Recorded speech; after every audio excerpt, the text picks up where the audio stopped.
Hoje essa aula vai ser ministrada aqui hoje pelo nosso querido professor Sepúlveda. Eu coloquei lá, querido professor Sepúlveda, quem... ninguém vai atrapalhar a aula dele, eu espero. Né? Eu acho bacana isso, né? Mas antes da gente começar aqui, eu só queria fazer um anúncio. Com certeza temos pessoas aqui nos assistindo, alguns internautas nos assistindo, dirigentes de EBD. Só para lembrar que amanhã nós teremos aquilo que a gente convencionou chamar de Manaim. Manaim é o nosso aulão trimestral de adolescentes. A gente não teve como fazer, ou ainda não tem condições de fazer, uma bereana para adolescentes, então a gente criou o Manaim. Manaim é um encontro onde você vai ser dados dicas para você, subsídios, né? Informações sobre como aproveitar melhor esse trimestre. A gente está ali com uma gama enorme de subsídios que a gente está postando na fábrica de EBD para que você possa melhorar na sua performance, ter uma aula ainda mais rica, né, em conteúdos. Pergunta, você olhou a fábrica de EBD? Quero saber, porque a qualidade da aula do Sepúlveda hoje com certeza vai depender em muito, né, dos conteúdos que ele estudou e também, né, da nossa... Né?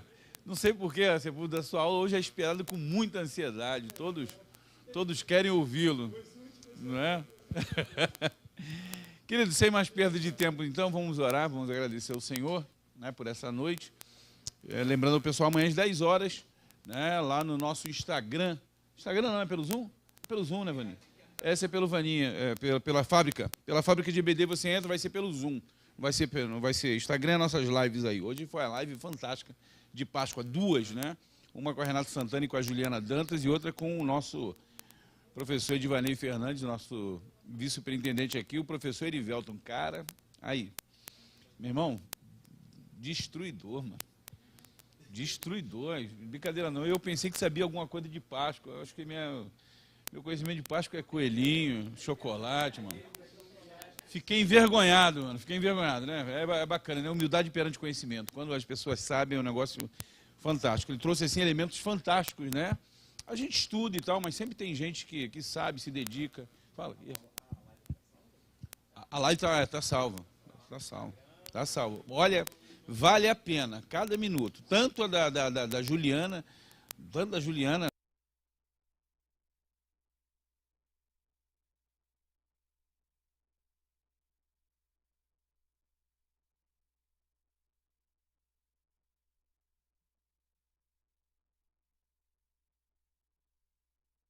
Deus amado, te louvamos, Senhor, nesta noite por estarmos aqui na Tua presença. Te agradecemos, ó Deus, pelo Teu dom divino, pela Tua graça salvadora, pelo Teu poder sobre nós, Senhor, e em nós.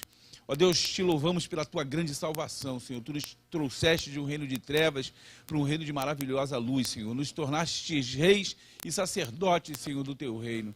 Te agradecemos, ó Deus, por podermos sentar, Senhor, diante da Tua mesa e recebermos, ó Deus, um banquete da Tua parte. Nessa noite, pedimos uma bênção toda especial, Senhor, sobre a vida do Luiz Sepúlveda, que Tu possas, ó Deus, iluminar, Senhor, a sua vida.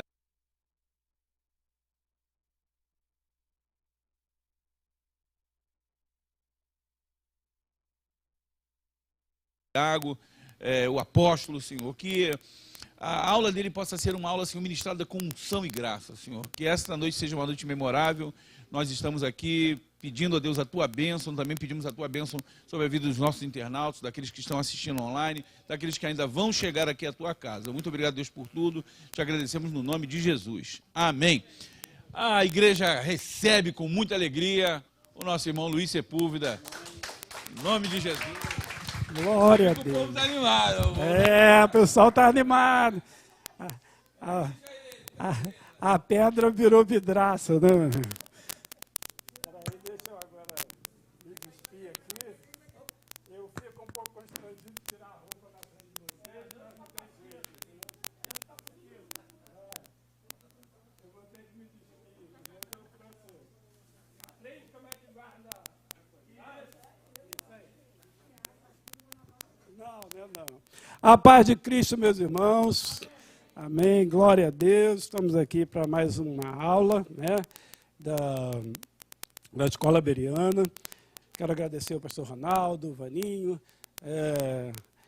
pela oportunidade de estar ministrando aqui, né, principalmente aos irmãos pela paciência de vir, né, me assistir, e aos internautas que nos veem aí pela internet, né, pela web. Que Deus abençoe a cada um de vocês, que essa aula também possa ser canal de bênção para todos. Sem mais delongas, vamos à aula. A aula fala sobre Tiago, o justo. É a última lição do trimestre, né, fechando o primeiro trimestre da lição. Nós tivemos as aulas anteriores, que foram igualmente ministradas por excelentes professores aqui da Bereana, que nos trouxe, né, e nos revelou um pouco da faceta de cada herói do Novo Testamento que a lição se propôs, que a revista se propôs a falar, né, a fazer um perfil de cada um deles. Então, no final desse trimestre, é sempre um momento para a gente fazer uma retrospectiva do que foi falado, né, do perfil que foi traçado de cada um dos personagens bíblicos que aqui foram reverenciados, de como cada um deles, né, foi revelado a nós aqui pelos professores. Então, eu busquei fazer uma síntese só para a gente dar início à aula, né? Logo após, claro, nós lermos o texto bíblico básico da lição. Não vou me alongar muito aqui, eu creio que todos já leram a lição, né? Todos já viram, para nós não perdermos muito tempo. Esqueci, antes, né, como está muito na moda o decreto, né, Vani? Então está decretado aqui, ninguém pode perguntar, viu, Ivan? É um decreto, não descumpra, porque eu posso pedir à guarda municipal para vir tirar você daqui. É decreto, o decreto é meu, não pergunta. Ou se perguntar, guarde e entregue ao pastor Vidal, que ele vai responder a você, tá bom? Então, olha aí, vamos lá, lição 13, Tiago Justo.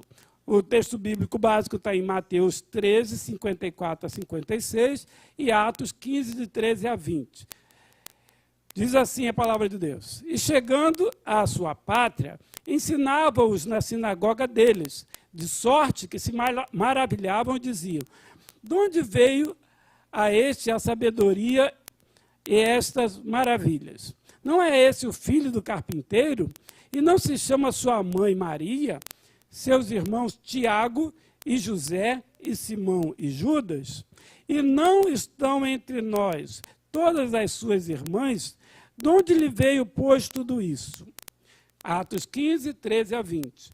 E havendo-se eles calado, tomou Tiago a palavra, dizendo: varões irmãos, ouvi-me. Simão relatou como, primeiramente, Deus visitou os gentios, para tomar deles um povo para o seu nome. E com isto concordaram as palavras dos profetas, como está escrito: depois disto voltarei e reedificarei o tabernáculo de Davi, que está caído.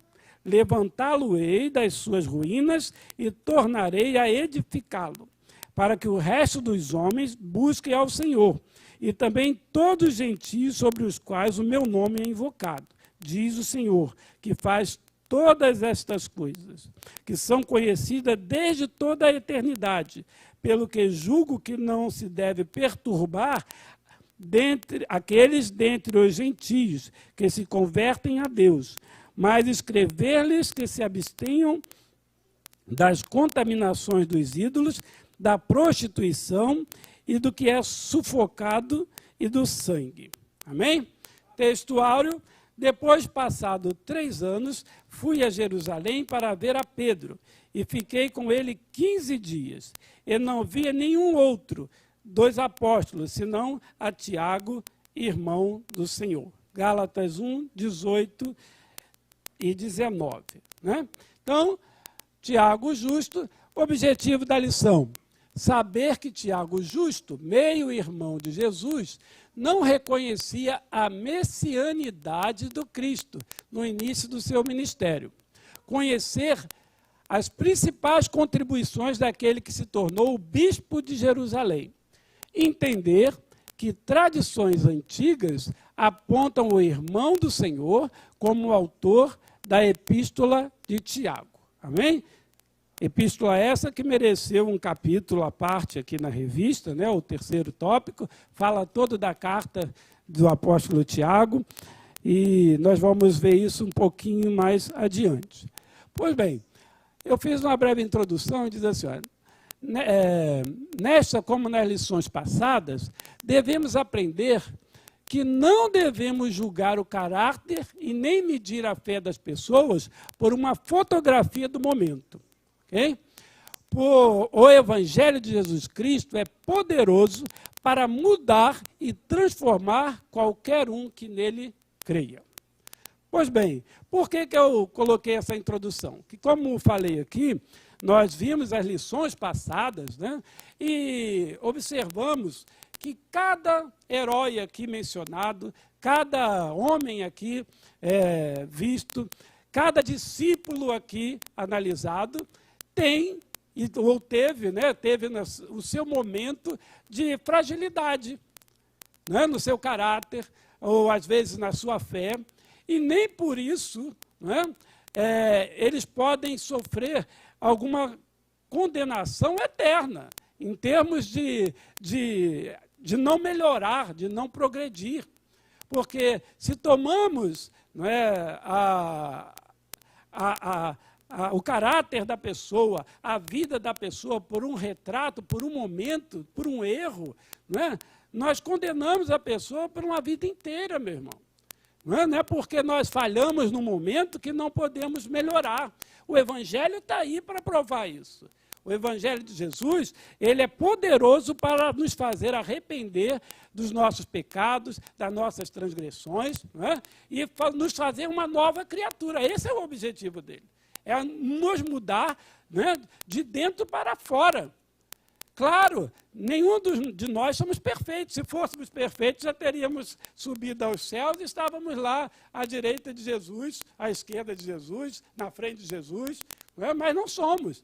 Estamos num processo de construção, estamos num processo de santificação, estamos num processo de melhoria, e a cada dia nós, né, vamos sendo lapidados para chegarmos à estatura de varão perfeito, como diz a Bíblia. Não é? Então,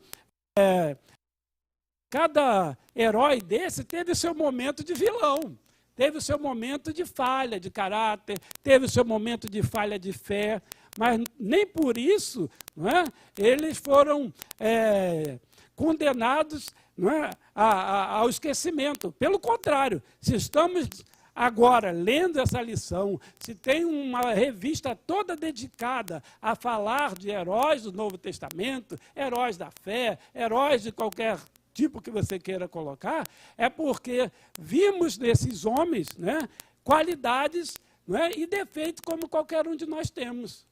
Nós não podemos julgar as pessoas pelos seus defeitos.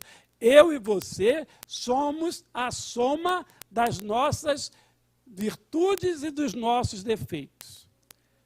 Nós só estamos completos, né, a partir de um olhar, de uma trajetória de vida em que todas essas coisas são avaliadas, somadas, aprendemos com os nossos erros, não é? Tentamos melhorar, sermos pessoas melhores a cada dia, porque quem nasceu perfeito não precisa da Bíblia, não precisa de Jesus, não precisa estar numa escola, é perfeito, sabe tudo, conhece tudo, por que vai estar aqui? Não tem porquê.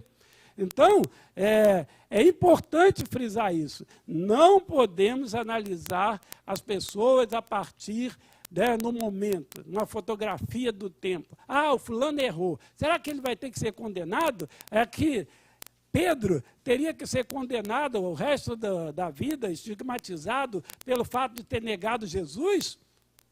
Não é?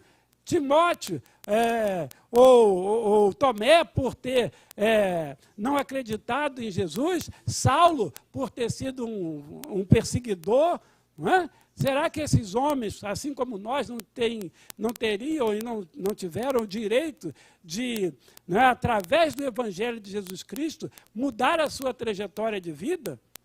Não é? Todos nós temos essa oportunidade. E isso só acontece através desse Evangelho poderoso, que é capaz de transformar a vida de qualquer um. Eu lido, né, em razão da profissão, com ex-detentos, com pessoas que mataram, que roubaram, que são estupradores. E se nós, né, que proclamamos a fé cristã, acreditamos num evangelho que transforma, que muda a vida de quem se arrepende de verdade, não acreditarmos nisso, o que é que nos adianta isso aqui, meu irmão? O que é que adianta nós estarmos aqui pregando a palavra de Deus? Não é? Esse evangelho é capaz de, apesar dos nossos defeitos, apesar das nossas limitações, né, nos fazer pessoas melhores. Pessoas melhores, a partir dessa palavra aqui que eu e você cremos nela.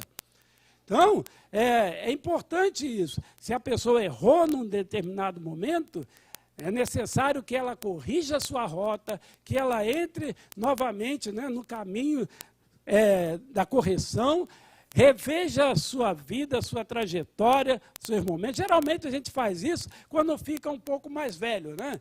Quando a gente chega numa idade assim, mais ou menos aquela do Ivan, de 50, 52, 54, a gente vai olhar a vida por um outro prisma. A gente vai olhar a nossa trajetória de vida nesse tempo. Onde estão aqui? Se eu colocar aqui os meus defeitos e as minhas virtudes na balança, será que equilibra? Ou será que eu errei mais do que acertei? É um momento de reflexão da vida. Né? E essas pessoas que estão aqui elencadas como heróis, assim como eu e você, como eu já falei, foram pessoas que também tiveram em algum momento essa oportunidade de refletir, né, de mudar a trajetória, de acertar o rumo, e hoje estão aqui, ó, estamos estudando os heróis do Novo Testamento, porque essas pessoas, né, tiveram a humildade, a hombridade de, apesar dos seus defeitos, corrigi-los e seguir em frente. Né?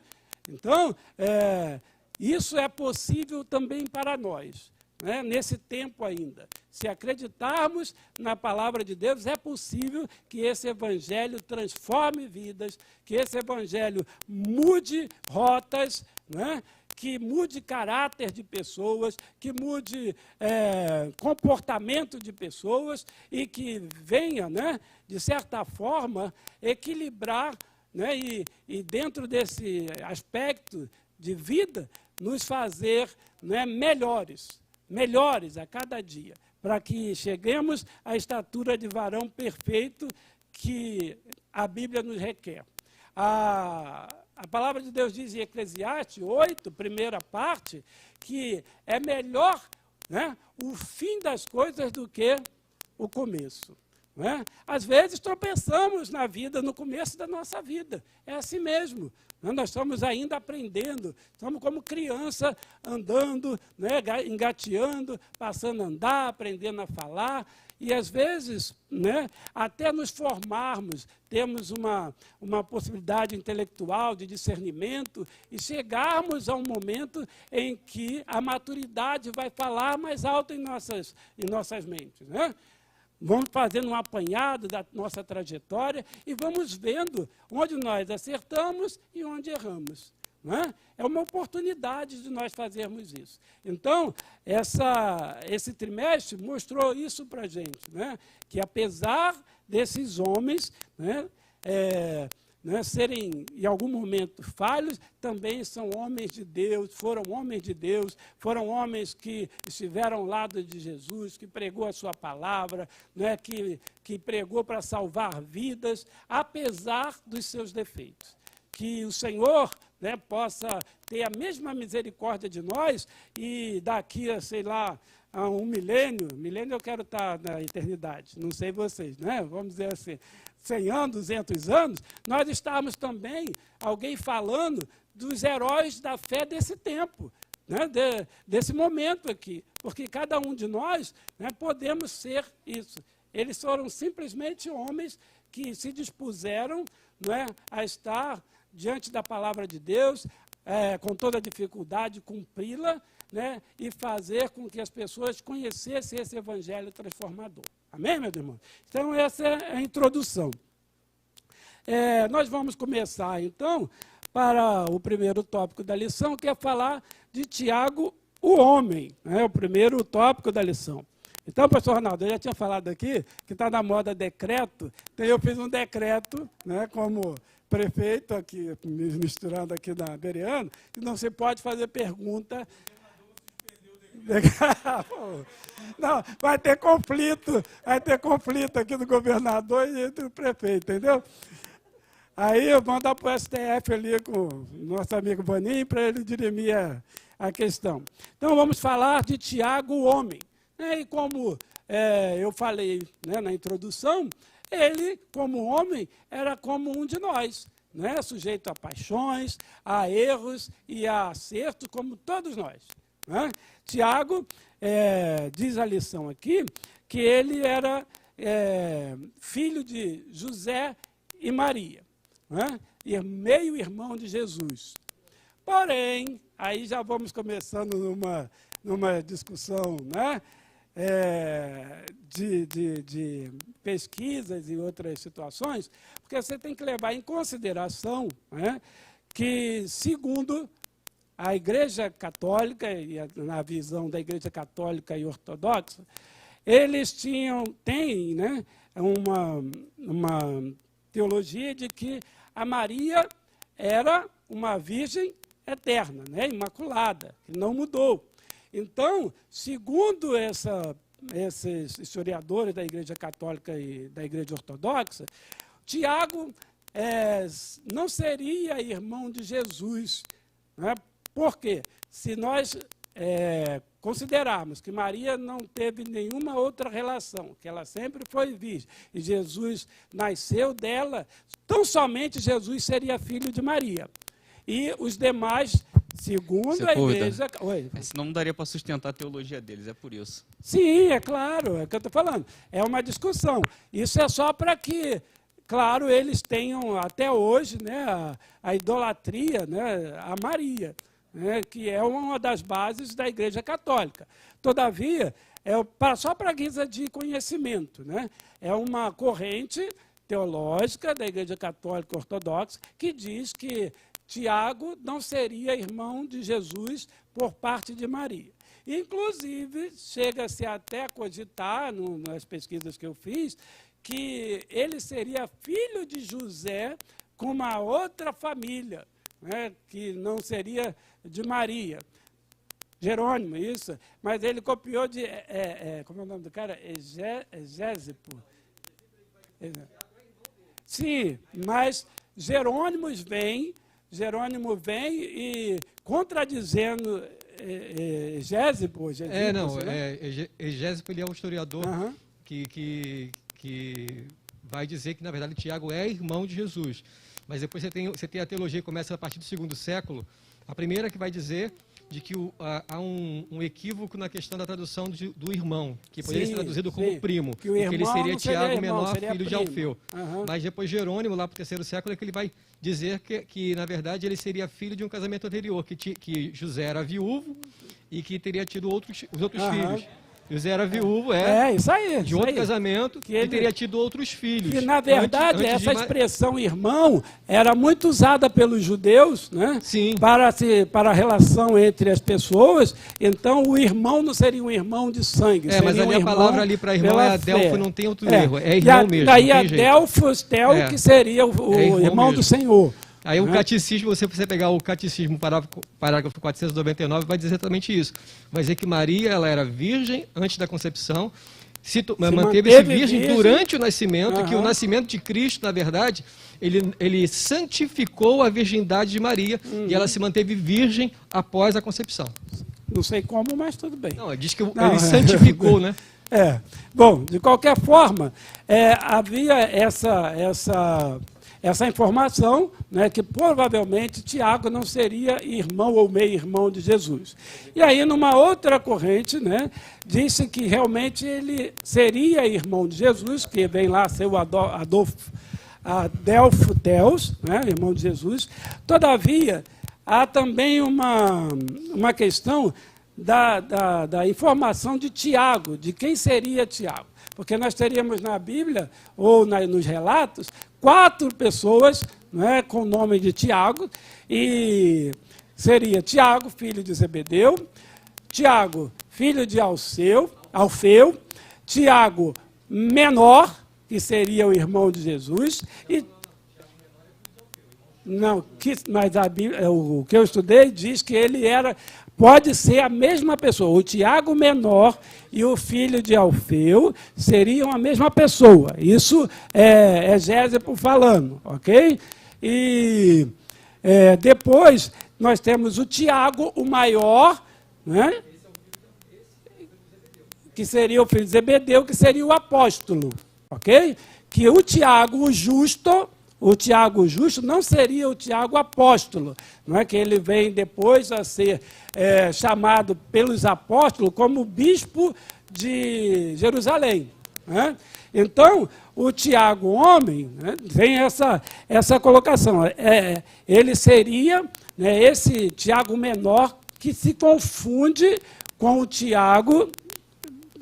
Foi o que eu apurei dentro da pesquisa de Egésipo e também de Jerônimo falando.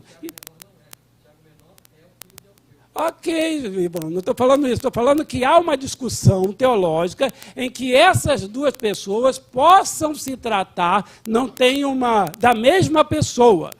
Pode ser que não seja, eu não sei. Nenhum dos historiadores chegaram à conclusão também que seja, porque tem muito pouca informação sobre Tiago na história da igreja, não é? E aí o que se buscou para parametrizar ou para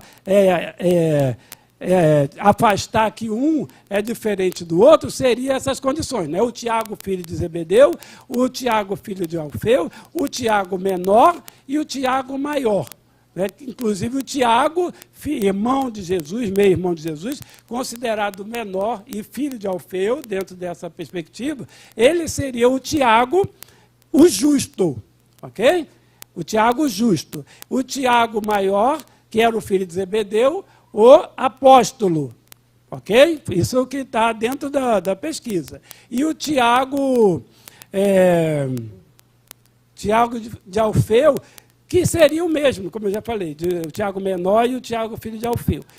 Não se chegou a uma conclusão a respeito disso, os historiadores não chegaram à distinção, mas a igreja adotou, né, como situação definida que Tiago justo seria o Tiago menor, né, meio-irmão de Jesus. Ponto. Essa é a questão que está ali posta. Bom, se não é, é o que eu estou te falando. Eu analisei dentro da pesquisa que a gente foi fazer. Ok? Então, até aqui, olha, no capítulo 1, diz assim, o nome Tiago era bastante comum à época de Cristo, o que explicaria a presença de pelo menos 4 Tiago no Novo Testamento. O filho de Zebedeu e irmão de João, o apóstolo decapitado. Ok? Esse é o primeiro. Amante do tirado. Esse é o Tiago, que era o apóstolo também, ok? Depois você tem o filho de Alfeu, identificado muito como menor, também um dos apóstolos, ok? Mas o apóstolo que ele fala, também um dos apóstolos, nós não temos dentro do chamado apóstolo, do apostolado de Jesus, daqueles que eles chamaram, o Tiago menor como sendo chamado por Jesus. Ele foi considerado depois. Espera aí. É o que eu estou te falando. Deve ser o médio. Isso, o menor, médio e maior. Porque depois, lá na frente, a lição vai falar, e a pesquisa que os próprios apóstolos vão nomeá-lo, ou vão denominá-lo bispo de Jerusalém, afastando ele. Olha, se os apóstolos vão chamá-lo bispo, não é ele mesmo que está se nomeando. eu tenho que crer que ele está fora daqueles dos apostolados, né, dos que foram chamados por Cristo, porque até a lição diz ali que a expressão apóstolo quer dizer o enviado, né, aquele que foi enviado. Então, nós temos dentro dos apóstolos de Cristo aquele que foi chamado por ele, à exceção de Paulo, que foi considerado apóstolo depois, né, numa outra situação, quando já nós estudamos aqui, ele estava indo para Damasco e tal, teve um encontro com Jesus após a morte de Cristo, né? Então, ele se tornou apóstolo após a morte de Cristo. E então, esse Tiago, aí teríamos duas situações, seriam dois Tiagos apóstolos. O irmão de Jesus e o apóstolo maior, que era o filho de Zebedeu.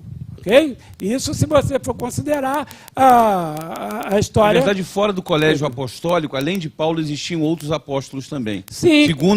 Segundo a tradição e a igreja primitiva. Barnabé é apóstolo. Esse... Sim, porque desculpa. Não, esse é Tiago que a gente está falando aqui agora, que não é o apóstolo. Uhum. O apóstolo é o filho de Alfeu. Esse Tiago agora, que é o irmão de Jesus, esse que é o bispo de Jerusalém. Apóstolo chamado por Jesus. Pelo menos nas pesquisas, você tem uma confusão com relação a isso. Exatamente. Ele não é, o Tiago, irmão de Jesus, não é apóstolo do colégio apostólico. Dois. A confusão, Ivan, está nesse sentido da palavra do apóstolo. O apóstolo era a denominação que se dava a todo aquele que era enviado a falar do evangelho de Jesus. Ok? Não precisamente aqueles que foram chamados por Cristo.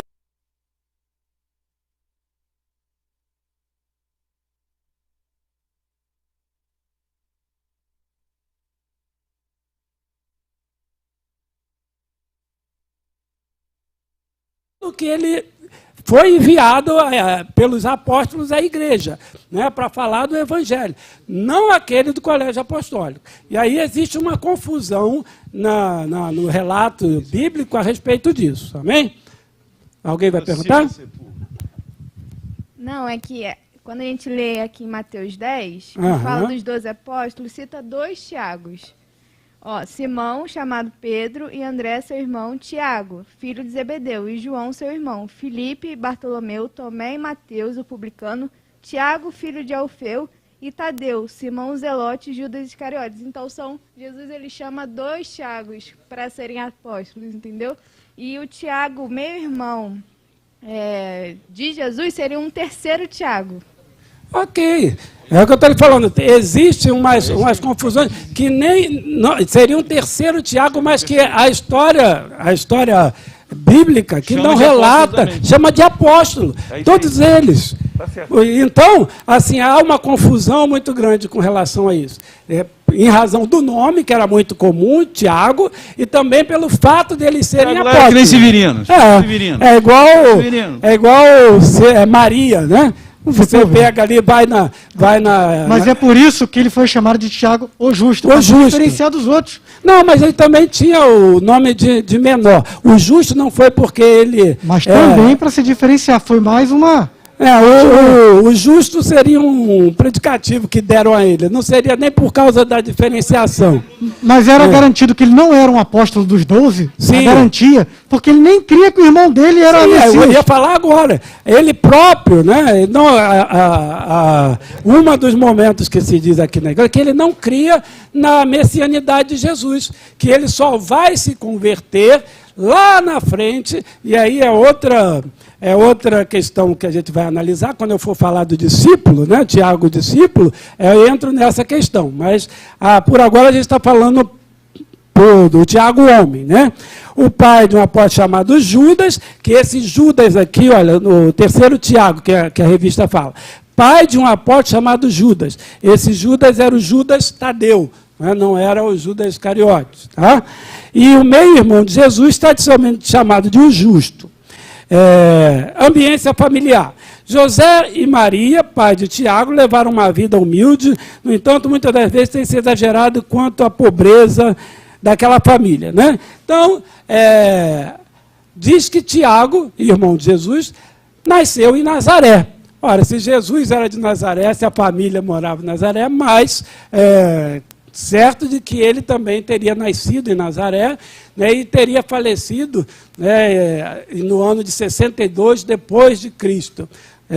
As datações não batem muito bem em razão da história da igreja, mas o que se chegou a um consenso foi que em 62 depois de Cristo ele teria sido morto. Tá? A mãe de Tiago, os evangelistas pouco falam a respeito de Maria, mãe de Tiago. Aí, o que me chamou muita atenção aqui nessa lição, meu irmão, é a palavra tradição. Ela está bem espalhada pela lição. Toda vez que você vai lendo, segunda tradição, segunda tradição, segunda tradição.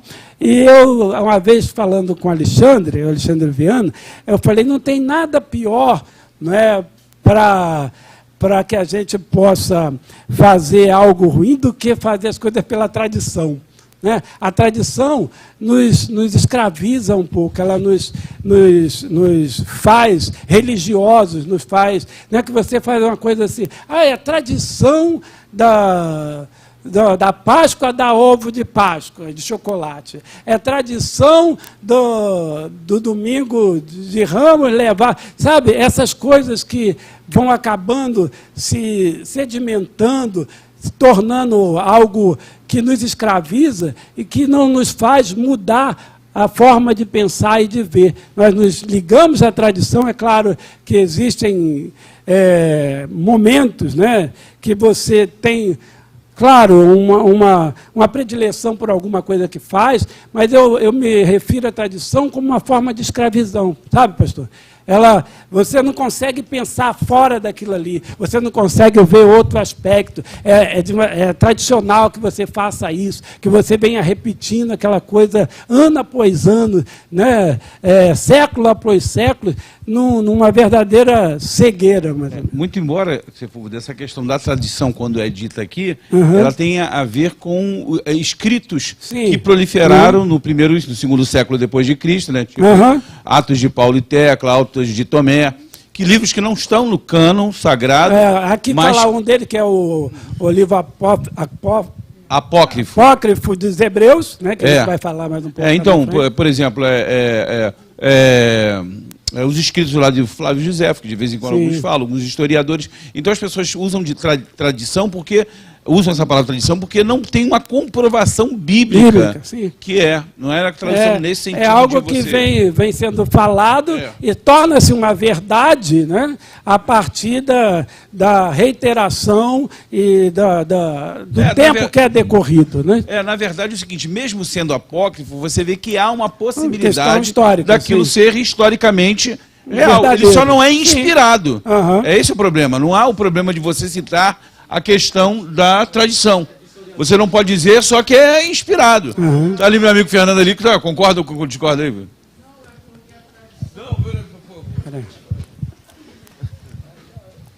Obrigado.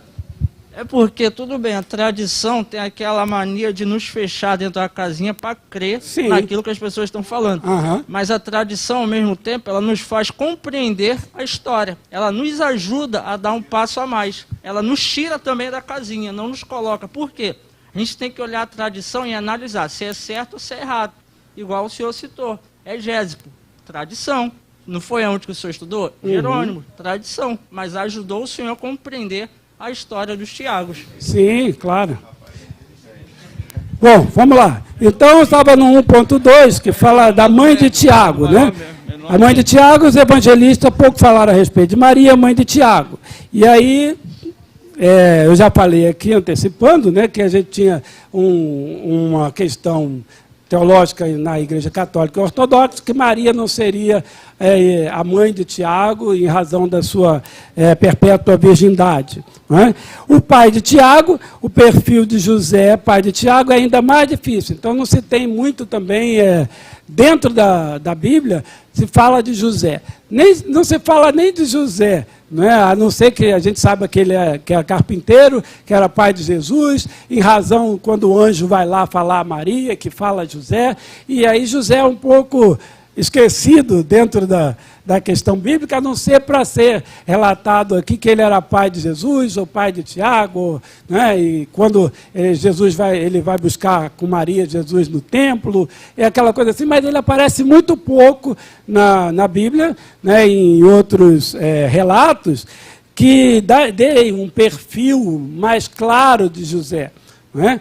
Então, ele foi considerado pai de Tiago, também pai dos outros filhos de Maria, né? Que diz aqui que ele era pai de José, de Simão, de Tiago e Judas. Né?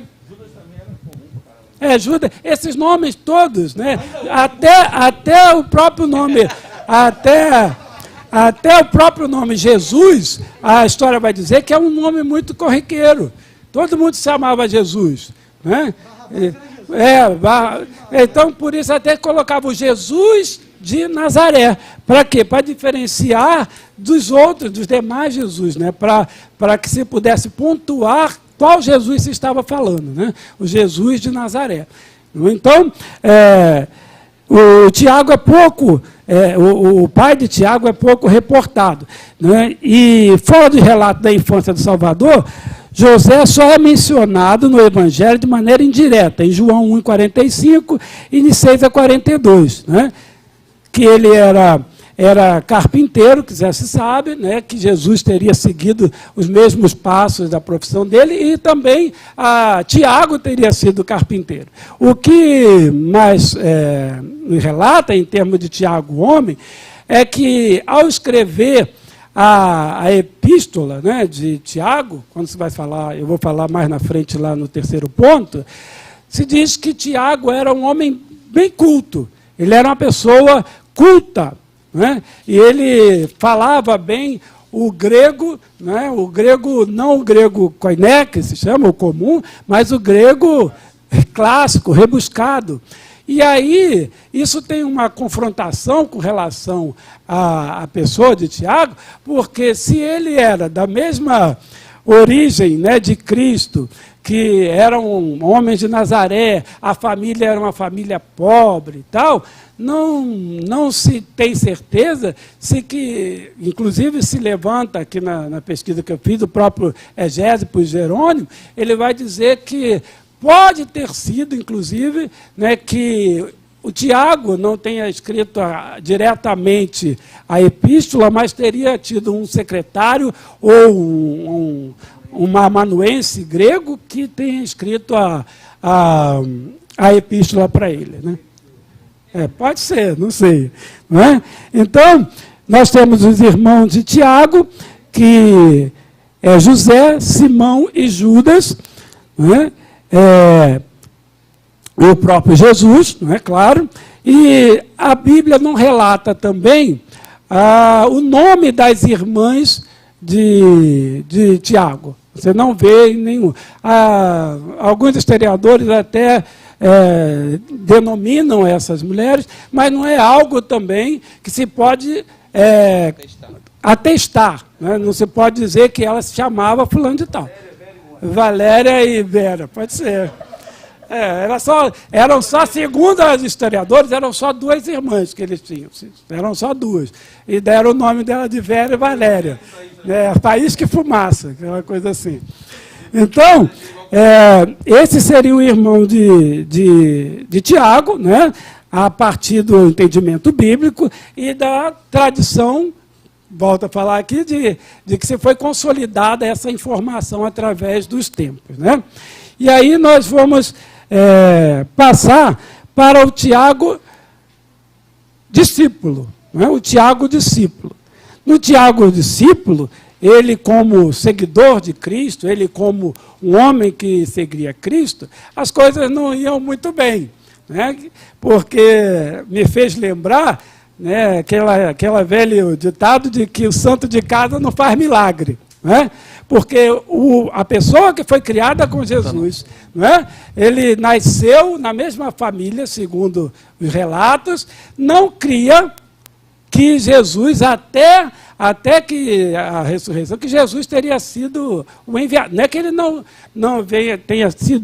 tenha crido nos milagres de Jesus que ele viu, que ele presenciou. Não diz. O que ele não cria era que Jesus seria o Messias, o enviado que o povo judeu estava esperando. Okay? Ele cria até nos milagres, porque ele via, ele estava ali perto, né? Jesus fazer as pessoas andar, cego enxergar, e todos esses relatos bíblicos de milagres que constam na Bíblia, Tiago, irmão de Jesus, ou meio-irmão de Jesus, presenciou. Todavia, né, assim como eu falei antes, né, a expectativa do Messias era diferente. Não é? Ele esperava, assim como, volta aqui a Judas, né? Esperavam um Jesus de uma outra forma, um Jesus beligerante, um Jesus de guerra, um Jesus que acabasse com aquelas situações ali daquele momento. Não era para esperar daqui a não sei quantos anos. Jesus, se eu está aqui, é para resolver essa parada aqui agora. Não é? E alguns historiadores vão falar que Judas vai se decepcionar com Cristo, né? Por conta dessa visão pacifista, desse modo de Jesus ver as coisas, né? De Jesus pregar o Evangelho. Ele estava querendo a coisa para a hora, para agora. Mas Jesus não está lá, ainda não é chegado o meu tempo, e a coisa ia seguindo. Pois bem, Tiago, assim como Tomé, assim como Judas, não creu, primeiramente, né, nessa messianidade de Jesus. Ele não cria. Todo mundo estava esperando um Jesus diferente, um Messias diferente, um Messias que viesse resolver o problema dos judeus. Não é? Um Messias que viesse resolver, de fato, as questões da igreja, dos judeus. E Jesus não veio para isso. Ele veio para implantar o reino do céu na terra, né, e aguardar, né, para que as coisas... Alguém quer falar? Vai falar, Vani? Não, né? É que a gente cometeu um ato falho aqui, ó. Ah, tá. A gente está sussurrando aqui, eu com o microfone aqui entre os dois. Bom, então... Tiago, ele vai seguir a Jesus. Mas, todavia, a história vai nos contar, né, os historiadores, que ele só vai se converter e vai aceitar a Cristo como Messias após a ressurreição, a morte e ressurreição de Jesus. E isso, né, está num livro apócrifo, que é o livro dos Hebreus, né, que é mencionado por Egésio e por Jerônimo e por Flávio. O apócrifo. O Evangelho dos Hebreus, desculpa. Que ele vai relatar numa passagem desse Evangelho, né, que Jesus volta, Jesus morre, ressuscita e manda chamar Tiago, seu irmão, e manda... que ele reparta o pão e coma com ele. Por quê? Porque Tiago havia feito uma promessa, né, de que ele não comeria o pão desde... Aí tem uma outra situação. Essa passagem, esse evento, esse evangelho, sugere que Tiago, irmão de Jesus, estaria na ceia, né, participando da última ceia com Jesus.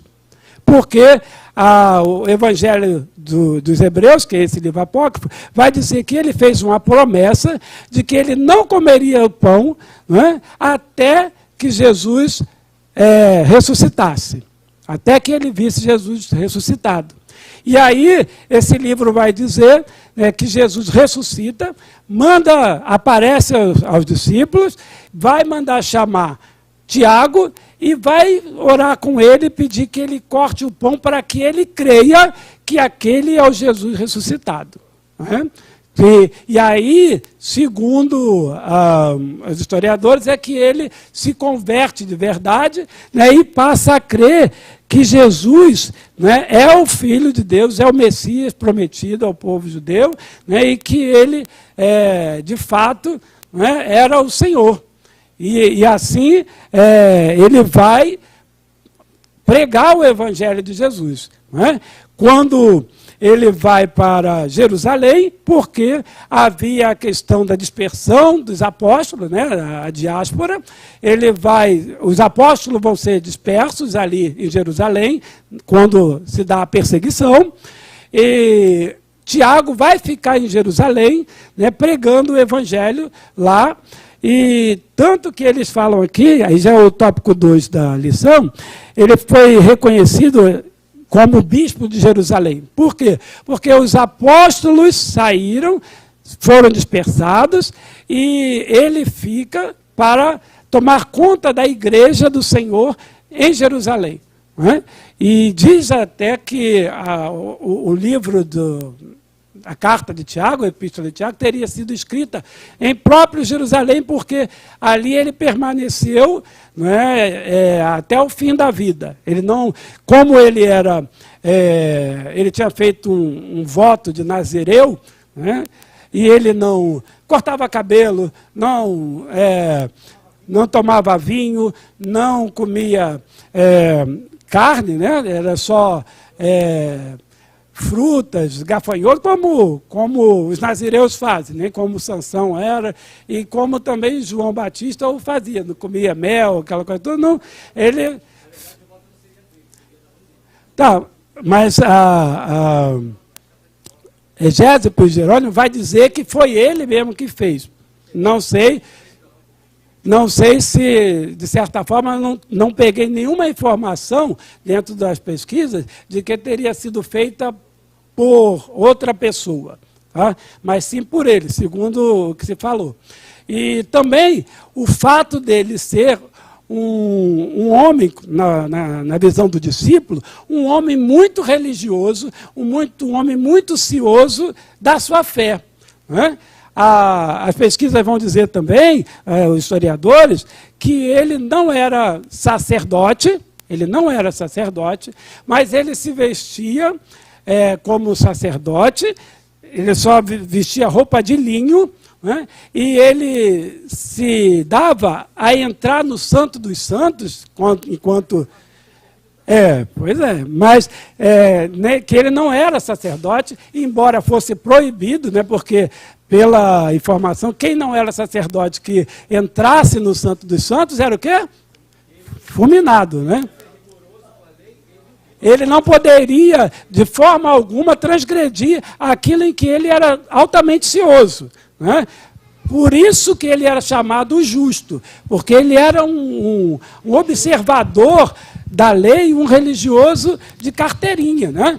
Então, assim, é difícil acreditar que ele fizesse tal coisa, uma vez que a lei judaica proibia que quem não fosse sacerdote adentrasse ao Santo dos Santos. Mas a história vai contar que ele fazia isso e que ele orava sem cessar, né? E por conta disso, ele tinha os joelhos, né, cascudos, calejados, né?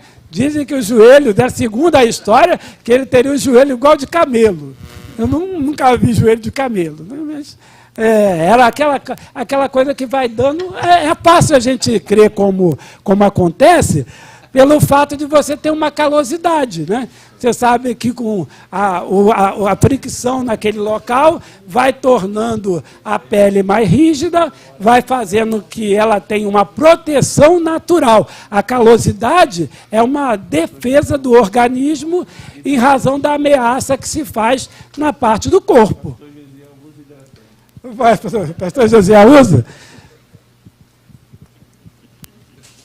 Então, meus irmãos, Tiago vai ser nomeado bispo de Jerusalém, vai ficar lá, e a partir dali ele vai escrever a carta às 12 tribos, que já daqui a pouco eu vou falar sobre a questão da epístola de Tiago, né? Mas ele era considerado justo porque era muito cioso, rezava, orava bastante, não é? Tinha essa questão do nazireado, né, que ele, segundo alguns, como o Ivan falou, teria sido o voto da mãe dele, mas eu não encontrei em nenhuma das pesquisas que fiz que apontasse que a mãe dele teria feito a promessa, né? Mas sim, ele mesmo tomou para si essa ideia de não se contaminar, né? E isso, inclusive, ele vai falar, né, lá na carta de Tiago, quando ele vai falar aos gentios que se convertem, né? É uma das regras que ele vai estabelecer no Concílio de Jerusalém para os gentios que se convertem os judeus que se convertem ao cristão. Sim, aos gentios que se convertem. Eu falei judeus? Desculpa. Aos gentios que se convertem ali, ok? E então, Tiago, o discípulo, ele vai se tornar discípulo de Cristo a partir daí, a partir da constatação, né, de que Jesus teria ressuscitado, segundo o Evangelho dos Hebreus, que ele teria comido com ele o pão, sentado à mesa, e assim ele creu, né? E segundo a revista, ele vai dizer que assim, ao escrever aos Coríntios, Paulo informa-se de que Cristo foi visto por Tiago depois de ter ressurgido, 1 Coríntios 15:3. A aparição do Messias ressurreto, tremenda e incontestável, muito provavelmente precipitou a transformação do incrédulo Tiago. Mas nessa visão aqui do comentarista, ele não dá detalhe, né? Ele não nos deixa saber de que forma, né, Tiago teria sido convencido de que Cristo era realmente o Messias. Ele fala que ele apareceu e tal.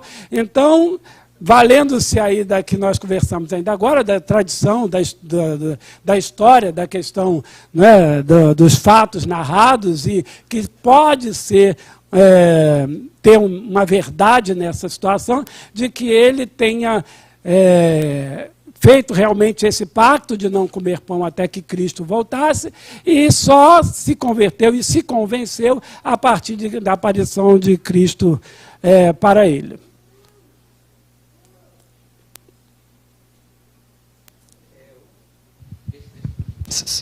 Na verdade, a ideia aqui é o seguinte: Tiago, por ser alguém que é um observador da lei, que tem aquele conhecimento, quando ele vê esse Cristo ressurreto, ele vê o cumprimento de profecias messiânicas. Então ele vê lá que, embora, como você disse, ele possa ter visto milagres, mas não viu Jesus como Messias, quando ele vê esse camarada, que ele julgava como sendo, que ele quis prender, que disseram que era louco, que ele falou que...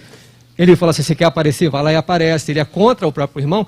Agora ele vê esse irmão dele ressuscitado. Então ele tem a comprovação de que Jesus é o Messias. Aí provavelmente é nesse momento, nessa comprovação, que a ficha cai.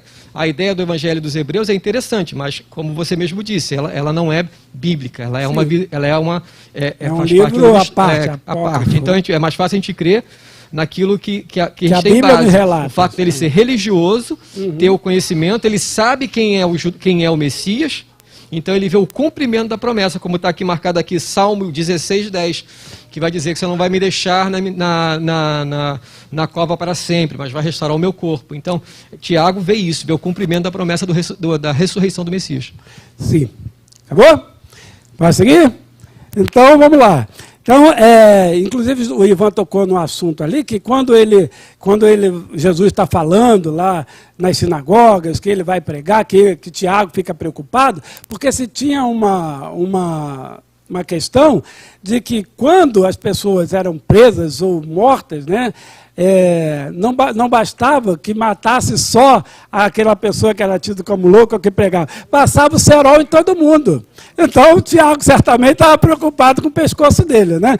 Ele estava mais preocupado com ele do que com Jesus, né? Não é? Olha, peraí, o cara fica falando aí, fica pregando igual um doido aí, depois sobra pra gente. Não, vamos lá, mãe, vamos lá pegar o Jesus e vamos levar para casa, né? Porque ninguém quer ficar aqui de boi de piranha, né? Não quer morrer, né? Então eu estava mais preocupado com o pescoço dele do que qualquer outra coisa, né? Então ele é declarado pelos apóstolos como bispo em Jerusalém, né? Inclusive o próprio Paulo, quando ele fala lá em Gálatas 1,19, E a revista vai dizer que ele se tornou o principal líder da igreja. Ele se tornou o cara, né, lá de Jerusalém. E aí faz uma contraposição também com a posição de Pedro, né, dentro de Jerusalém, na questão do chamado de Pedro Papa, né, que é o paternum, né, para que o pai dos pais, né, o pai supremo, que não havia essa visão de que Pedro teria sido intitulado como Papa, né? E é uma discussão também histórica, né? Um embate que não se tem muita informação a respeito disso, mas que tradicionalmente se cogitou que Pedro seria o primeiro Papa. Não há nada... claro, há registros históricos que levam a essa condição, mas nada que nós, né, reconheçamos essa figura de Pedro. Não teria como, né? Bom, então, a conversão de Tiago, né, já falei, o bispo de Jerusalém, o primeiro concílio da igreja, e aí, meus irmãos, a palavra diz, professor, a lição... Oi, pode falar. Professor, desculpa. Claro. Eu preciso tirar essa dúvida. Tire. O senhor acabou de falar que somente após a crucificação que Tiago reconheceu realmente a Cristo como o Messias. Após a ressurreição dele. Isso, mas aqui em João 19, 26 diz, ora, Jesus, na crucificação dele, Jesus vendo ali sua mãe e o discípulo a quem ele amava, estava presente, disse a sua mãe, mulher, este é o teu filho.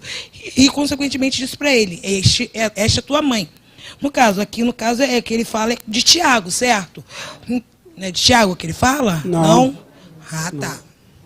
Ele está falando de João. Dúvida. E João não seria nem filho dela, né? João, ele vai entregar Maria aos cuidados de João, né? Ele fala isso, mas não é de Tiago, tá? Então, o primeiro concílio da igreja. Então, o que acontece? Tiago já não acreditava muito nele e ia ficar lá esperando, né? Malandramente, fingiu que era gás e foi, né, como disse o pastor Ronaldo. Então, meus irmãos, nós vamos passar para o ponto 2.1, que é o primeiro concílio da igreja, né? Então, vai se fazer uma reunião entre Paulo, Barnabé, os homens da igreja daquele tempo, porque a igreja, né, prosperou, a igreja primitiva, estava havendo muitas conversões de gentios, né? E teria ali judeus que se convertiam também ao cristianismo, ok? Tinha judeus que se convertiam ao cristianismo. E aí era necessário estipular, né, que também os gentios, como é que seria feito esse arranjo, né? Porque a igreja estava crescendo, né? Os gentios estavam se tornando cristãos. Tinha os judeus que estavam se tornando cristãos. Como é que a gente ia arrumar essa casa aí? Qual era a regra que se ia colocar? Senão ficava uma casa da mãe Joana. Porque... como é que vamos arrumar esse negócio aí? Vamos acertar o que pode e o que não pode, né? Porque, inclusive, na epístola, ele vai trabalhar uns capítulos dela que vai falar da forma, né, de que cada um... A verdade né, que quando a gente se converte, quando a gente muda a nossa religião e passa a adotar uma outra... Isso aconteceu conosco. Nós vamos levando alguns resquícios, né, do nosso passado, da nossa vida secular, das nossas mazelas, das nossas maluquices e tradições, e vamos tentando querer que a nova religião se adapte a essas nossas coisas, quando somos nós que temos que nos adaptar àquela nova conversão. Se eu sou um novo homem, Paulo diz que as coisas velhas têm que ficar para trás. Não é? A gente não pode trazer na bagagem, é claro que isso culturalmente vem com a gente, mas que tem que ir sendo dissipado à medida que você avança na nova vida. Você não pode ficar, né, crente Raimundo. Não é? Então, assim, não pode. Então, existiam judeus que se transformavam em cristãos, foram convertidos em cristãos, que queriam levar a circuncisão para lá, né? Os gentios que não faziam parte disso e queriam também levar alguns cacuetes, algumas coisas para lá. Tinha gente que adorava estátua, né? Ídolos de maneira geral, e assim, olha, vamos consertar isso aqui, vamos ter que fazer. Foi chamado isso, foi feito o primeiro concílio, né, que é o concílio de Jerusalém, onde, segundo os historiadores, Tiago teve uma proeminência nesse debate. Né? Vamos chegar aqui a uma conclusão do que pode e o que não pode. E aí, Paulo discutiu, Barnabé discutiu, e todos expuseram ali as suas observações a respeito dessa questão, e aí vai se dizer que Tiago deu a pá de cal nessa questão. Né?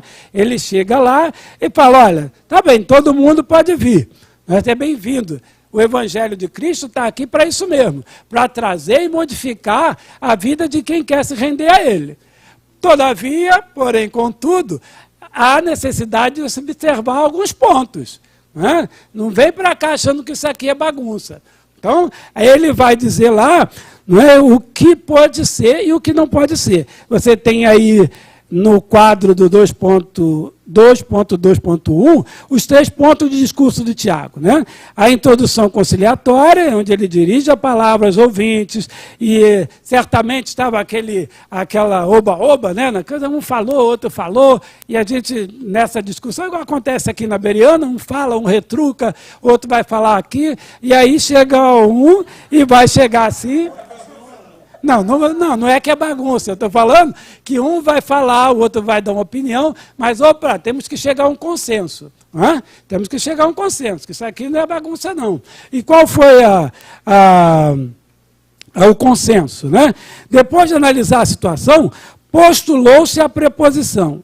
Os gentios deveriam abster-se de alimentos sacrificados aos ídolos, do sangue e da carne de animais sufocados e das relações extraconjugais, porque isso era prática comum entre os gentios, ok?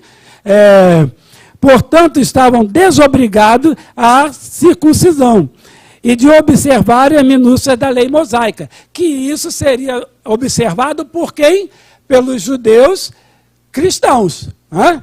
Esses também, não é, manteriam lá a sua visão com relação à lei mosaica, à circuncisão. Todavia, os gentios não estavam obrigados a isso, porque foi um samba do crioulo doido, todo mundo queria jogar ali costumes, vamos dizer que assim, da igreja.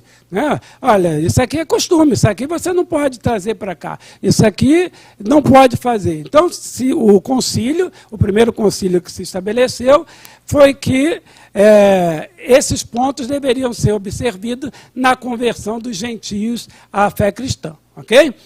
E 2.2.2, o bispo dos apóstolos. Aí, Ivan, é que eu volto a falar com você ali na questão do título, da questão de ser chamado de apóstolo, de ser comparado, e de ter vários Tiagos apóstolos, vários apóstolos, aquele lá. Né? Que é falar assim, é importante observar que o fato de Tiago ter presidido o primeiro concílio da igreja contraria a posição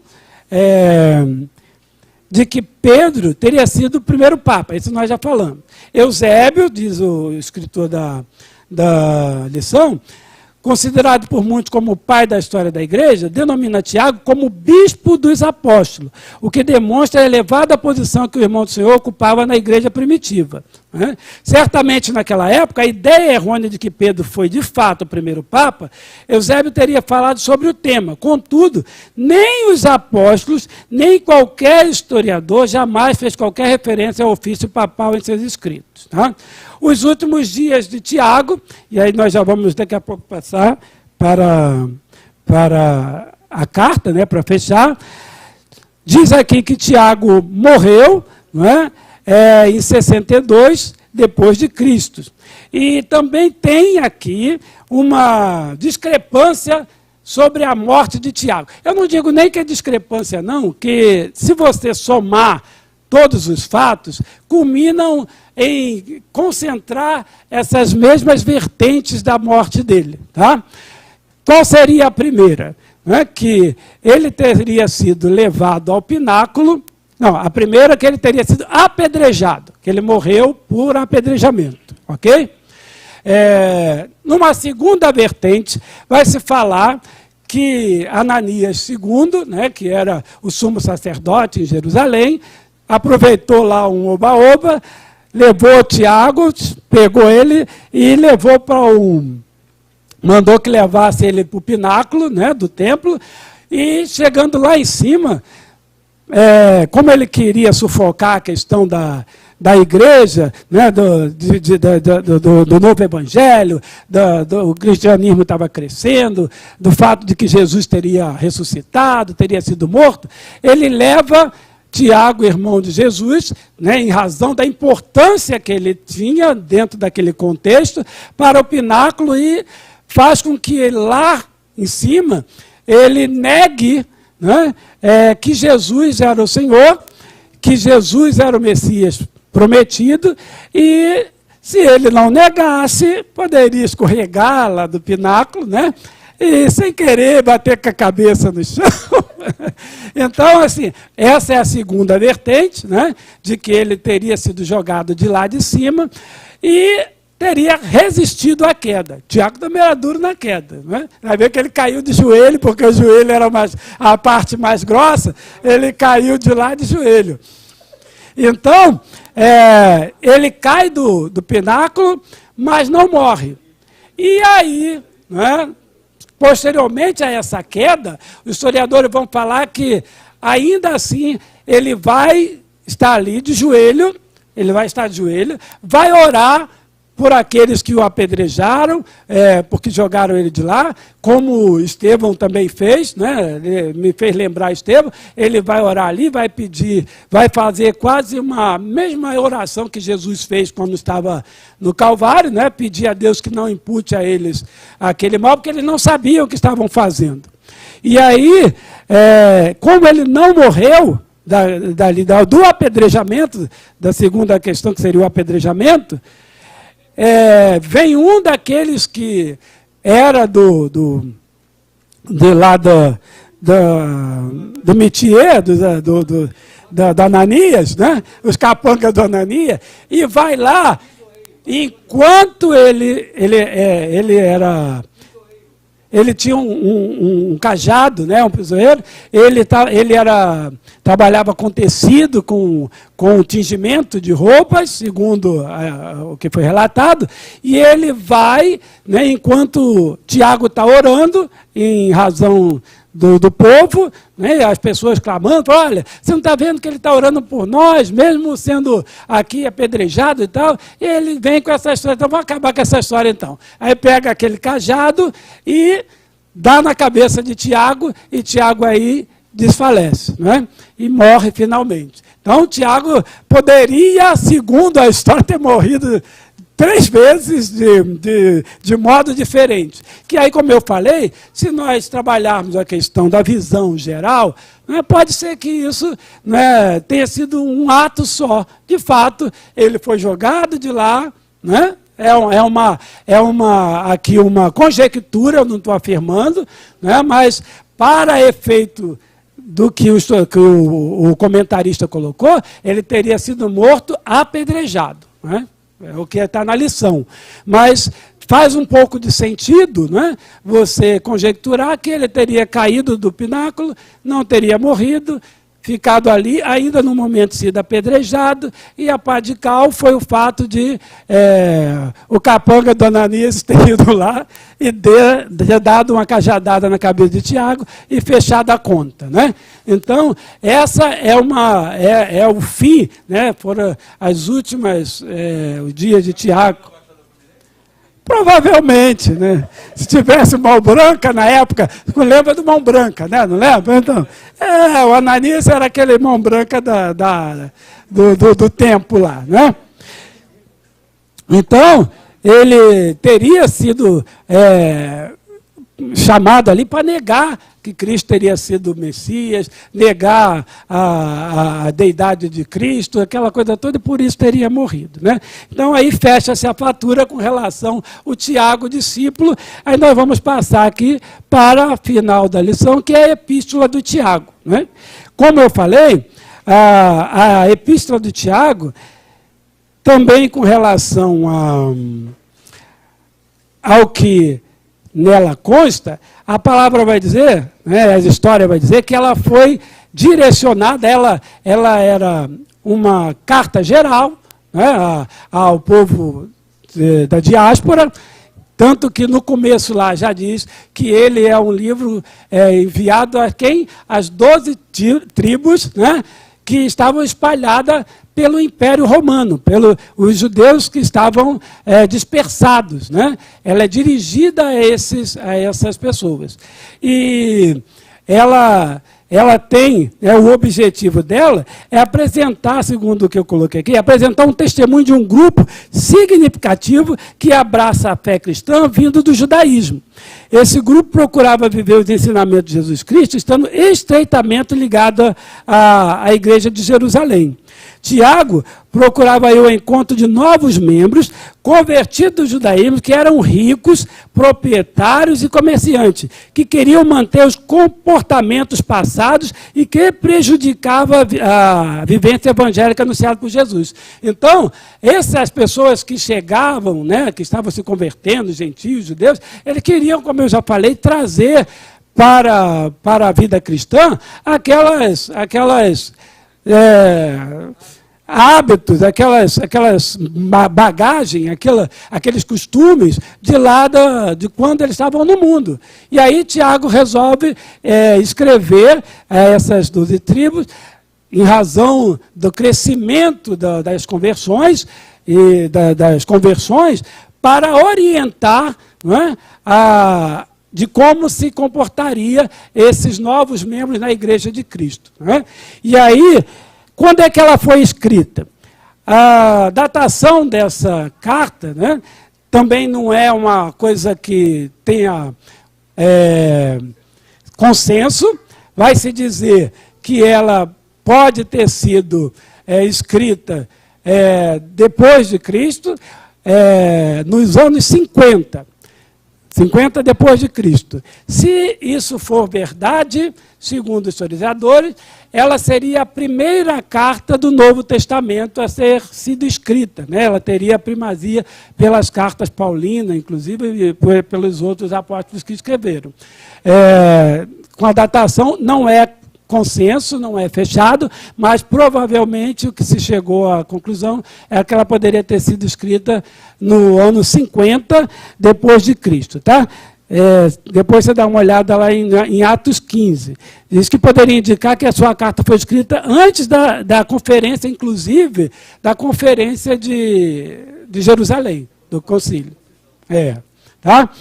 E ela é dividida em 5 capítulos. Né? A carta é dividida em 5 capítulos. O primeiro capítulo, de 1 a 2, o apóstolo Tiago, né, e aí eu trago aqui aquela informação que falei antes, na questão da autoria da carta. Né? A revista, o comentarista vai falar que ele, Tiago, o apóstolo, irmão de Jesus, seria o autor da Epístola de Tiago.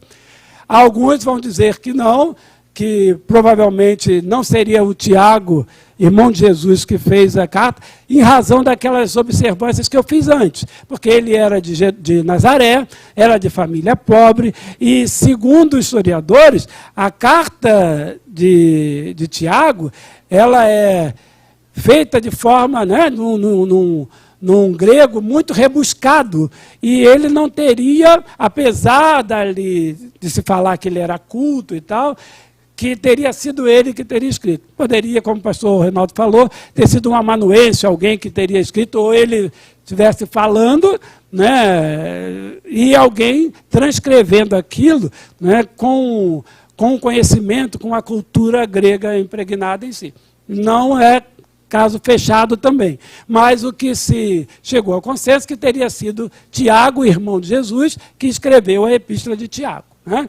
E aí, o primeiro capítulo, o primeiro e o segundo capítulo, Tiago vai saudar os leitores e apresentar o tema da principal da carta, né? Como suportar provocações, buscar sabedoria e viver de acordo com a fé que processamos, né? Que eu te falei antes, quando a gente escolhe uma fé, escolhe um caminho, a gente tem que deixar aquilo para trás e se dedicar àquilo que buscou. Nós não podemos ficar com aquilo que no meio barro e tijolo, com um pé lá e outro cá. Então, escolhi a Cristo, eu vou seguir a Cristo. Né? Eu vou me doar, né, ao Evangelho de Cristo. Isso me chama a atenção, né? Quando Paulo se converte, né, que vai dizer lá, como nós estudamos, que ele era também um cioso da fé judaica e tal, mas quando ele se entrega ao Evangelho de Jesus Cristo, né, ele chega a relatar que ele já está morto em Cristo Jesus. Né? Olha que profunda transformação de quem, né, até então era um perseguidor da igreja. É algo que, se você se propôs a fazer, se você se entregou, de fato, seu coração está voltado para aquilo, é para você, não seguir em espírito e em verdade aquilo. Então, os 2 primeiros capítulos da carta é levado a isso. Aqueles que ouvem a palavra de Deus devem também ser praticantes da palavra, Tiago definindo a religião pura, como cuidar dos órfãos e da viúva e viver livre do pecado. Ok? Esse é o resumo do primeiro e do segundo capítulo. Que os santos devem amar o próximo, mostrar a fé por meios de obra, que é uma discussão que a gente, no finalzinho eu falo aqui, que tem uma pretensa discussão com Paulo, com a questão da fé e a questão da obra, mas que, na verdade, isso não muda em nada, né? Que a obra... então, assim, o Ivan já deu o spoiler do ponto, mas deixa estar. Vamos lá. Aí no Tiago, na Epístola de Tiago, o capítulo 3 e 4, Tiago ilustra a natureza destrutiva da falta de controle ao falar e faz um contraste com o fruto da retidão daqueles que promovem a paz. Ele adverte os leitores a não serem amigos do mundo, mas a resistir ao diabo e chegar a Deus. Não é que ele vai falar da questão da língua, que a língua é um pequeno membro que inflama, ele vai, né, pedir que o cara que não consegue domar a língua, né, condena todo o corpo. A carta está mandando um recado claro, né, como nós podemos ser destrutivos naquilo que nós nos propusemos a falar.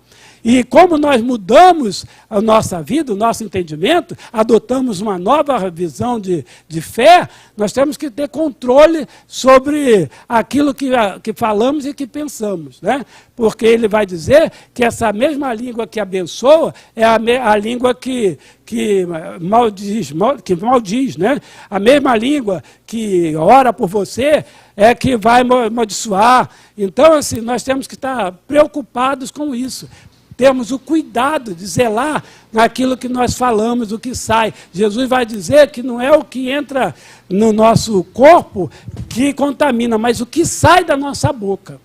Né? Então, nós temos que ter muito cuidado. E Tiago estava fazendo uma observância com relação a isso.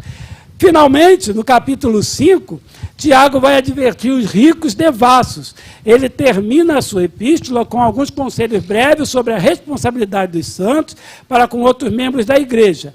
Aconselha também os santos a guardarem a paciência da vinda do Senhor Jesus e serem sinceros em tudo o que disserem.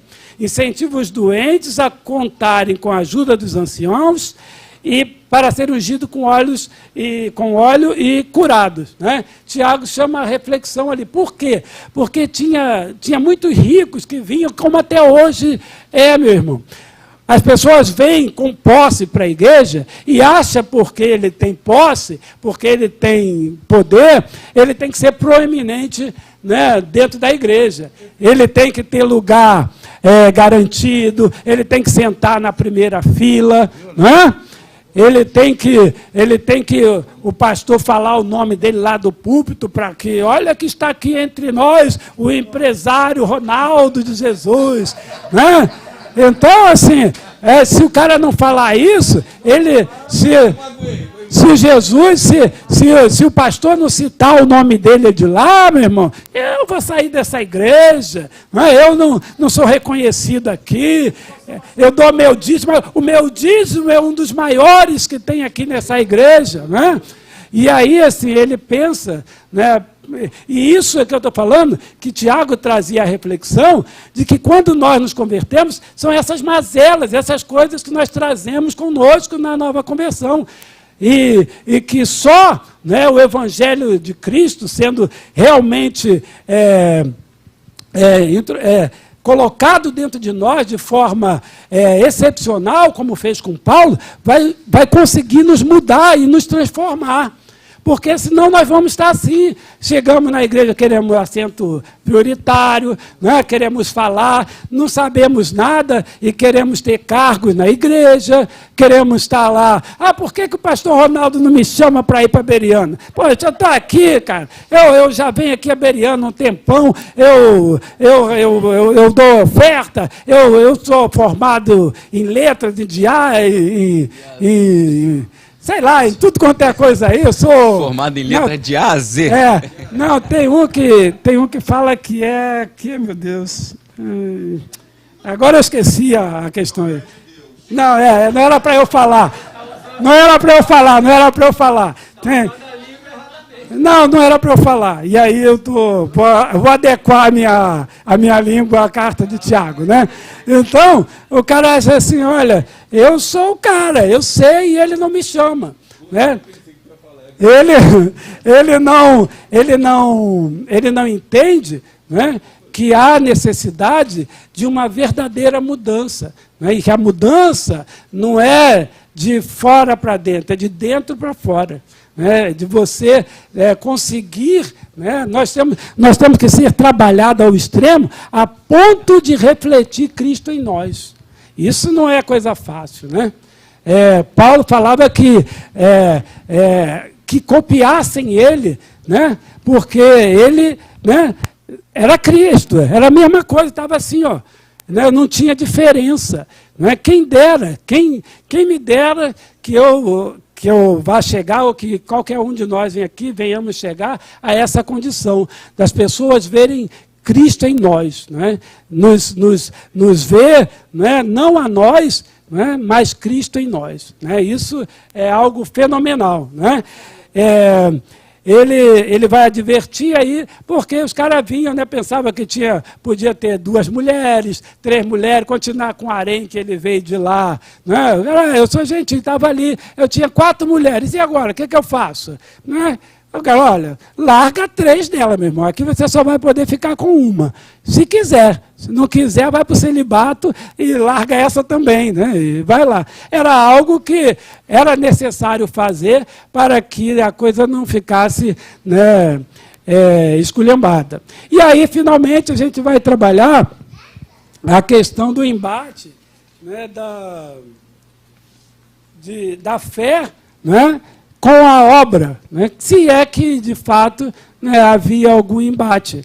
Porque o que Paulo pregava na fé, né, pura, na fé, né, como é que fala, cabeça? Genuína, né? de salvação não tinha a ver com a questão da obra que Tiago estava falando ali.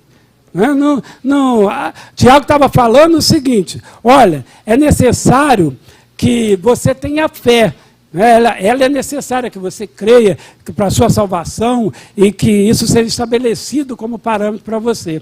Mas tão importante quanto a fé são as ações que nós fazemos a partir daquilo que nós cremos, da fé que nós temos. Né? E aí a revista vai dar um exemplo, né, daquele que o pastor Silas até já citou esses exemplos aí, de quando nós encontramos um irmão com necessidade e falamos, né, despedimos ele, vai na paz do Senhor, meu irmão, que o Senhor te abençoe, que você tenha uma semana. Mas, irmão, eu estou precisando de dinheiro para comprar um leite para minhas crianças. Meu irmão, vou orar por você. E o cara sai sem o leite. Né? Então, Tiago está falando isso assim, é necessário que essa fé genuína, daquele que abraça essa fé, verbalize ela, né, e concretize ela com ação. Não só você se despedir, deixar o irmão ir com a necessidade, orar por ele, e ele chegar ali não ter um leite, um pão para o filho, não ter uma carne, uma mistura, como se diz lá no Espírito Santo, para poder colocar a sua mesa. Não é? Como é que...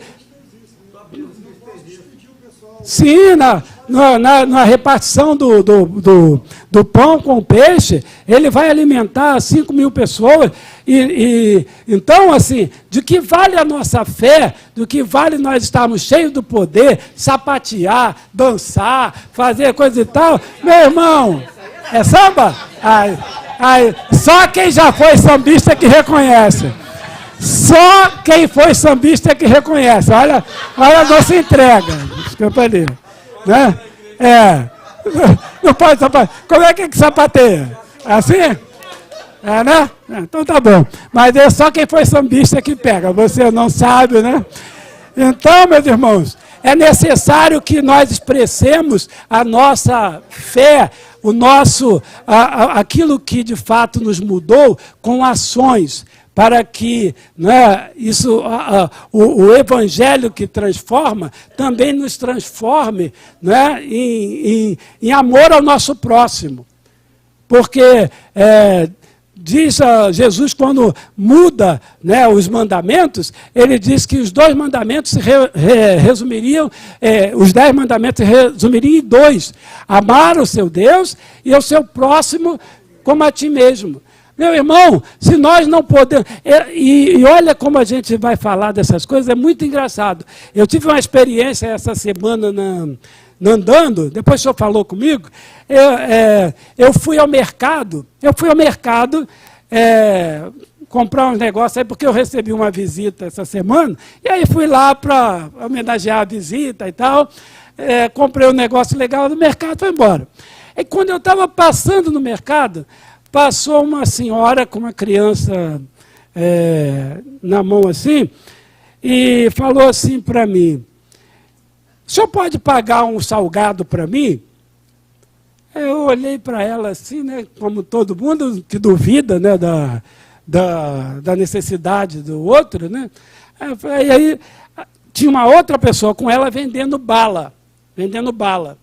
Aí ela falou assim, o senhor não quer comprar aqui para me ajudar? É a última bala, não sei o quê. Eu falei, tá bom, me dá aí, eu dei o dinheiro a ela. E aí vi a outra moça com ela. A mulher falava assim para mim, quando estava com a criança, falou, o senhor não pode pagar um salgado? Eu falei, senhora, eu já ajudei a ela ali. Aí eu falei assim, que a mulher estava com ela. Cara, mas nesse instante eu fui andando, o Espírito Santo falou no meu coração assim, é esse aí o evangelho que você prega? Sabe? Olha como é que... Olha que a pessoa está te pedindo um salgado, ela não quer te dinheiro, não. Ela está te pedindo para comer. Irmãos, aquilo me tocou tão profundamente. Falei assim, Não, eu não paguei. Eu vou ser sincero, porque a mulher saiu da minha presença e foi para lá. Mas o que o Espírito Santo de Deus falou no meu coração me fez trazer à mente, né, a importância, né, da gente materializar a nossa fé, o nosso cristianismo, através de ações, meu irmão. Né? Eu me senti envergonhado ali naquele momento, estou abrindo o coração para vocês, de ser cristão, né, de não ter possibilitado ela comer ali um salgado, quando eu fui no mercado comprar coisas muito mais caras do que o salgado que ela deu. Sabe? Eu me penitenciei por isso. Né? Claro, pedi perdão a Deus, mas só para a gente ter uma noção de como nós fazemos isso todos os dias. Como nós fazemos isso todos os dias. Porque se isso não tiver em nós, o amor ao próximo, o amor ao Cristo, né, e esse evangelho nos transformar de dentro para fora, nós vamos continuar religiosos. Eu tive uma experiência parecida com isso. Era aí. Fala. Eu vou encerrar aqui, que nós já terminamos.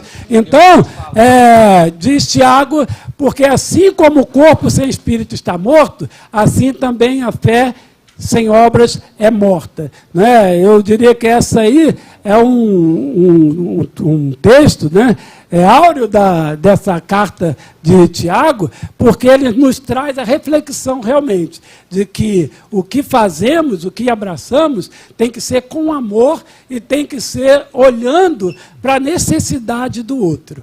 Amém? Então, que o Senhor abençoe a cada um de vocês. Obrigado mais uma vez pela oportunidade e espero que, né, tenha conseguido aqui, de forma bem simplória, né, passar para vocês essa última lição, né, e, mais uma vez, reforçar, né, que nós não devemos, né, tomar, né, a pessoa ou o gesto da pessoa por um momento.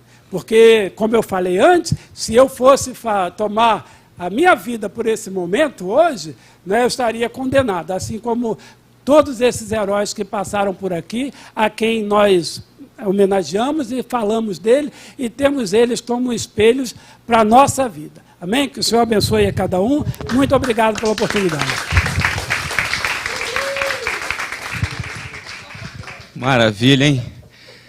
No começo eu pensei que o Ivan estava jogando contra o Sepulveda, mas depois eu percebi que parece que estava desde o início, já tinha um negócio, eles estavam antes aí conversando. Fogo amigo.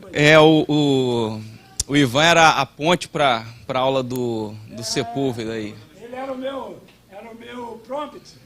Depois o Sepúlveda tem que falar que visita essa aí, que ele comprou tanta coisa e não pagou salgado para a moça. Não, isso não entendo. Maravilha, gente. Fomos abençoados aí com mais uma lição, fechando esse trimestre. E interessante que a aula do Sepúlveda tem sempre uma fagulha de polêmica. E hoje na live com o pastor Erivelto, até falei com ele para ele levantar algumas coisas, porque quando está num âmbito de estudo, a gente sempre preza pela palavra, mas nas análises é também possível a gente levantar algumas divergências dos pensamentos para que a gente possa refletir e refletir biblicamente. Então é lícito que uma aula, né, numa classe de pessoas que estudam a fundo a palavra, aconteça de fato esses relatos, porque vai falar de tradição, vai falar de visões e correntes teológicas, não tem como você cravar, até porque são coisas que não estão na Bíblia. Então o irmão Fernando ali falou brilhantemente, que possamos usar todas as informações, a questão histórica, os relatos, de maneira a colaborar para aquilo que a gente tem na Bíblia, ou para poder trazer à luz ou testificar aquilo que a Bíblia fala. Tá bom? Deixar aqui um recadinho que o pastor Ronaldo já falou no início. Amanhã vai ter o encontro Manaim, né, um encontro voltado para professores de adolescentes, mas que todos que se interessam em aprender mais a palavra e de instrumentalizar a maneira com que você ensina as outras pessoas a palavra de Deus, pode participar. fabricaebd.org, você vai lá na parte de capacitação, tem um calendário com todas as nossas capacitações, você vai ver lá, encontro trimestral Manaim, e você vai poder se inscrever. Faça isso, pode você sair daqui, porque as vagas são limitadas e Se você deixar para cima da hora até você receber o link, pode dar algum problema em relação a isso, tá bom? Quantos aqui estão vindo pela primeira vez aqui na Bereana? Tem alguém que está vindo pela primeira vez? Ah, irmã, seu nome é? Marcele, seja bem-vinda. Mais alguém? O Matheus aí já está assíduo aí, veio semana passada. Mas pegou ainda a aula. Vamos nos colocar de pé. Eu vou até falar aqui com o pessoal que está na internet. Teve gente perguntando se pode vir aqui presencialmente assistir a aula e se precisa pagar para frequentar a escola bereana. Então, para vocês terem uma ideia da qualidade da aula do Sepúlveda e também da oportunidade que vocês estão tendo, né? Muitas pessoas gostariam de estar aqui presencialmente, participando desse momento aqui de troca de informações, de conhecimento. Então, a escola bereana é um espaço que você pode frequentar gratuitamente e ainda é transmitido online para que você possa ver e rever.